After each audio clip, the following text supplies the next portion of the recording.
I recently posted a quote by Edward Snowden on my Facebook page, which has appeared on such disparate sources from Fox News to beforeitsnews.com. I thought it to be a powerful and succinct statement that I agree with when Snowden says, "In the end, the Obama administration is not afraid of whistleblowers like me, Bradley Manning, or Thomas Drake. We are stateless, imprisoned, or powerless. No, the Obama administration is afraid of you. It is afraid of an informed, angry public demanding the constitutional government it was promised, and it should be." First, the reactions to what Snowden have done are indeed so desperate, so disparate, so fundamentally different that some hail him as a hero and others say he's a criminal and a traitor, while others simply don't know what to think. Now, I'm writing this because I got a comment on that Facebook post from someone who simply replied hero, to which another person commented that Snowden lacked integrity, thought that Snowden's act endangered lives, and that stealing is stealing. There are, in my opinion, so many things wrong with my commentator's statement that I just had to respond and thought that you might enjoy diving into this with me. Maybe you have an uncle that you argue politics with, or maybe you are that uncle. The first problem I have with my commentator's statement revolves around whether Snowden endangered any lives. What exactly did he do to endanger someone's life? Did he out or betray any agents, as former CIA agent Valerie Plame was outed by Robert Novak of the Washington Post, with information leaked to Novak by Louis Scooter Libby? Although Libby, an aide to then Vice President Dick Cheney, was convicted of a felony for his role in the leak, Plame admitted she wished the punishment was wider reaching.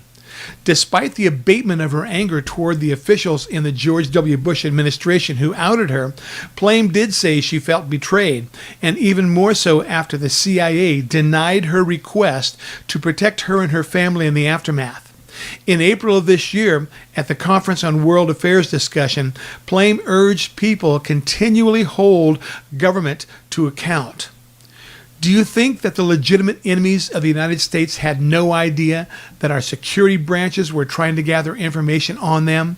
The idea that Snowden's action gave some sort of secret information to them is laughable, naive, or simply disingenuous for their own purposes. The security agencies, the administration, elected officials, and their corporate partners who are calling for Snowden's prosecution fall into the latter category, but not one gives a specific example of how lives were endangered. The legitimate leaks, and they far outweigh the others, that come out of Washington are fine as long as they serve the administration's purposes. But it's still leaking classified information, and when it comes to leaks, the Obama administration plays both sides. It is clear that the reason Snowden is being hunted is because he has embarrassed the administration and the accompanying oligarchy. Anyone who has been paying attention to what's going on in this country already knew that we are and have been under surveillance by our government. In spite of this slippery slope, most of us acted shocked when The Guardian released the information on the NSA and Verizon collecting metadata. But many of us were not shocked. The information merely confirmed what we already knew. Some people, including Congressman Ron Wyden and Senator Mark Udall, knew and objected but couldn't talk about it for fear of also being prosecuted. Snowden brought the whole mess to light and has done a huge favor to us all. He leaked information that a lot of people have been bitching and or warning about for more than a decade now, and he leaked specifics, whereas we've been bitching in generalities. Technology will keep growing. NSA's data centers are being built now. Computers are capable of tracking millions of subjects at the same time.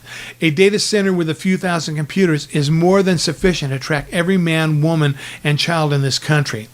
We simply must wake up and smell the roses. Snowden's warnings may be the last we'll get, and the spooks will do whatever is necessary to ensure that another Snowden doesn't pull the same trick. The idea that stealing is stealing is found in the earliest stages of moral development models and is especially common in young children. But adults are also capable of expressing this type of reasoning. At this stage, children see rules as fixed and absolute. Obeying the rules is important because it is a means to avoid punishment. This is the first stage, obedience and punishment, of 6 stages in psychologist Lawrence Kohlberg's theory of moral development outlined within 3 different levels. Kohlberg's 6 stages unfold in increasing complexity until finally, at stage 6, universal principles, is based upon universal ethic principles and abstract reasoning. At this stage, people follow these internalized principles of justice even if they conflict with rules and laws.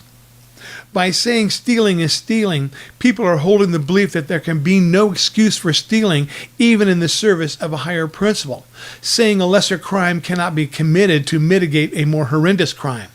The phrase 2 wrongs don't make a right comes to mind, and in our case, stealing documents from the NSA and Booz Allen to reveal constitutional violations. The problem with this thinking is it places the lesser crime as a bigger problem than the more heinous crime. In addition, it is the very people who are committing the more heinous crime that are using this thinking.